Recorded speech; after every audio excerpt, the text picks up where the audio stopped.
Rebonjour à tous, rebonsoir pour ceux qui écoutent ma vidéo le soir. Je m'excuse, la vidéo de tout à l'heure a été coupée. Donc là, je reviens vers vous pour continuer la suite, c'est-à-dire les dogmes spirituels. Ce que j'entends par dogmes spirituels. Là, je suis à la deuxième phase, c'est-à-dire la deuxième croyance la deuxième croyance limitante au fait pour vivre la plénitude de Dieu. Les croyances, la deuxième chose qui limite au fait, qui nous limite à vivre la plénitude de Dieu, ce sont les croyances du monde. J'avais donné l'exemple d'un frère qui me parlait au fait d'une croyance, c'est-à-dire on ne se mêle pas des affaires des couples s'ils ont des difficultés. Dans le Seigneur nous dit, aimons-nous les uns les autres et soutenons-nous les uns les autres. Et en disant, en proclamant cela, en disant qu'on ne se mêle pas, ce sont des croyances du monde. C'est-à-dire, ce frère me disait ça dans le sens où, ouais, les couples, dès que tu te mêles, tu ne sauras pas après, ils vont se remettre ensemble et après, c'est toi qui passeras pour le dindon de la face. Je dis, mais ça, au fait, ce sont des croyances du monde. Parce que ça ne s'applique pas à tout le monde. Tout simplement parce qu'il y a certains couples, ils ont réellement besoin, au fait, de l'aide. Ils ont besoin d'aide. Parce que ce couple-là ne survit pas. Il y a une personne qui est en train de subir, au fait, des sévices, des maltraitances, au fait, de l'autre partenaire. Et en tant qu'enfant de Dieu, en tant que euh, gens de la maison du Seigneur, c'est notre rôle, au fait, de nous protéger les uns les autres. Et il est très important de se mêler de cela. Et je vous dis, cette histoire est allée jusqu'au fait que, même à un moment donné, euh, le pasteur a dû intervenir. Et même lorsque le pasteur de l'église a dû intervenir dans la situation de cette sœur-là, le frère l'a continué par, au fait, dire à la sœur qui subit ces choses, au fait que ce que le pasteur lui dit n'est pas un bon conseil.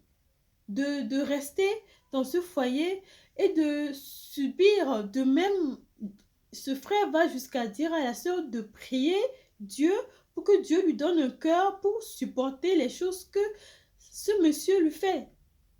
Alors que ce monsieur le met en danger, ramenant de la drogue dans leur maison. Le monsieur, il maltraite les enfants jusqu'à ce qu'ils se sont retrouvés à la justice. Ce monsieur, il ramène des gens dans la vie de cette personne tout simplement pour nuire à la sœur, pour la faire du mal, pour l'insulter, la persécuter, la harceler. Et il y en a tellement. Il y en a tellement. Cette sœur a failli se faire interner. Mais vous voyez, alors que ce monsieur-là est tout simplement en train de détruire cette sœur-là. Parce que ce qui va se passer, c'est que, au fait, il est devenu un complice, le complice, au fait, de la maltraitance, complice de maltraitance.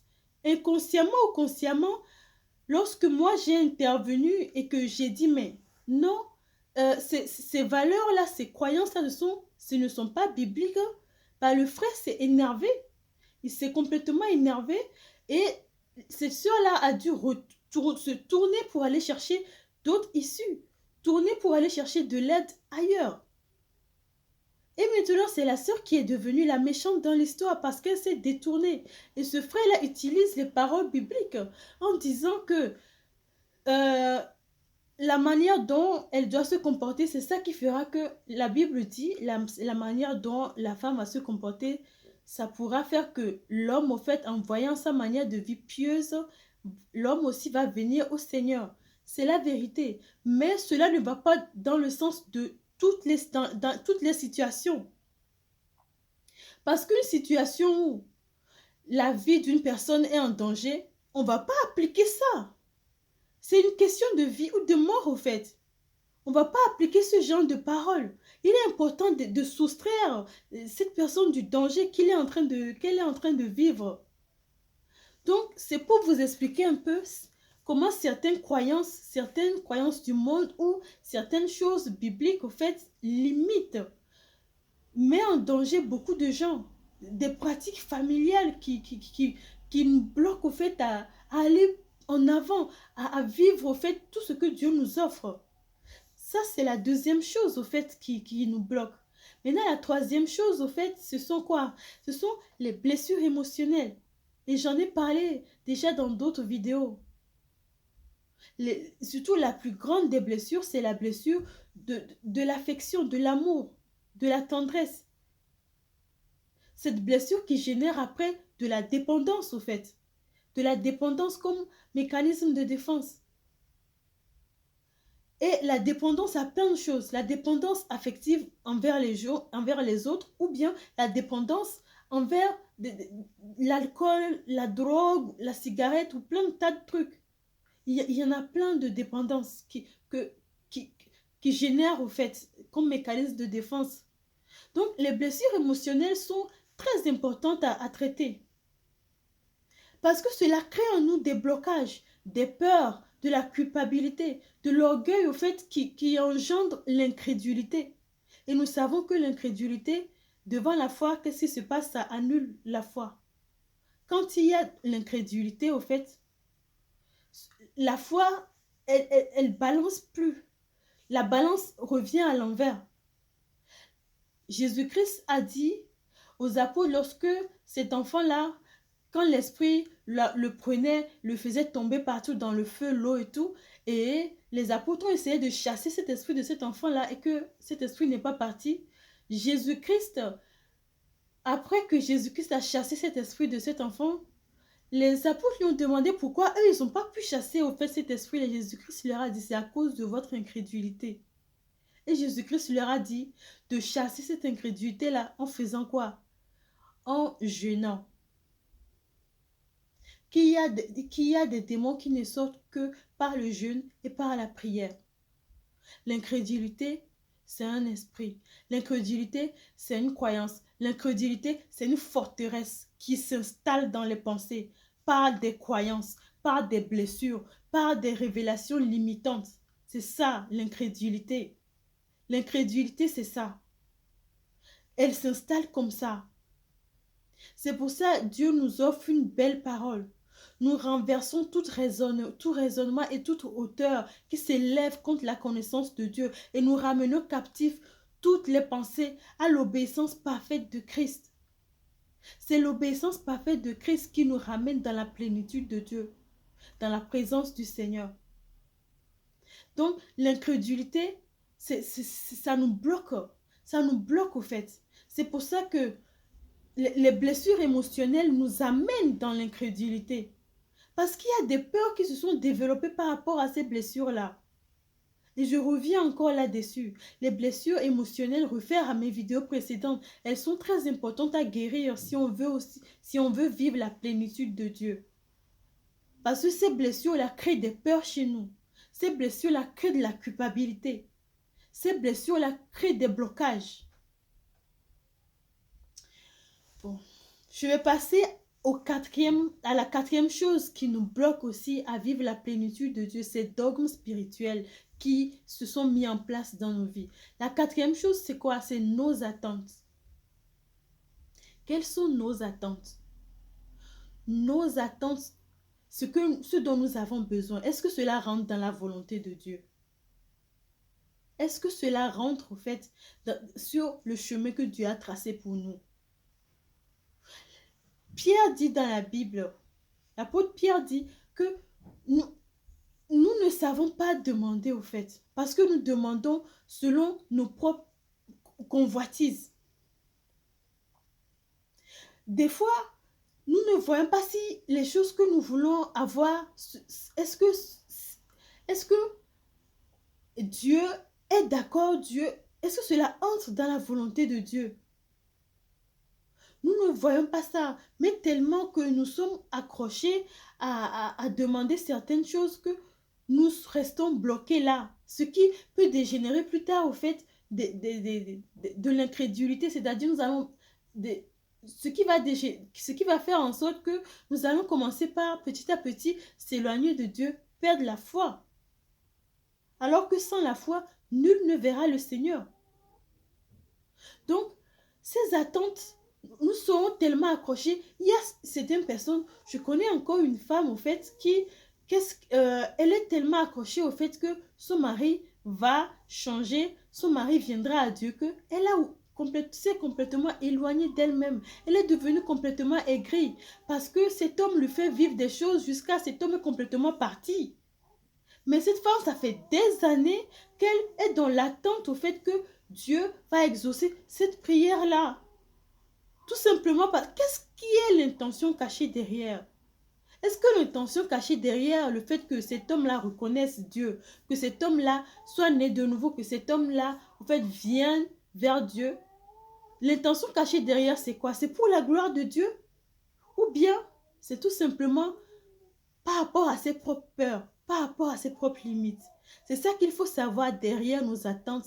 Est-ce que c'est la gloire de Dieu ou bien c'est par rapport à nos propres limites? C'est par rapport à nos propres besoins.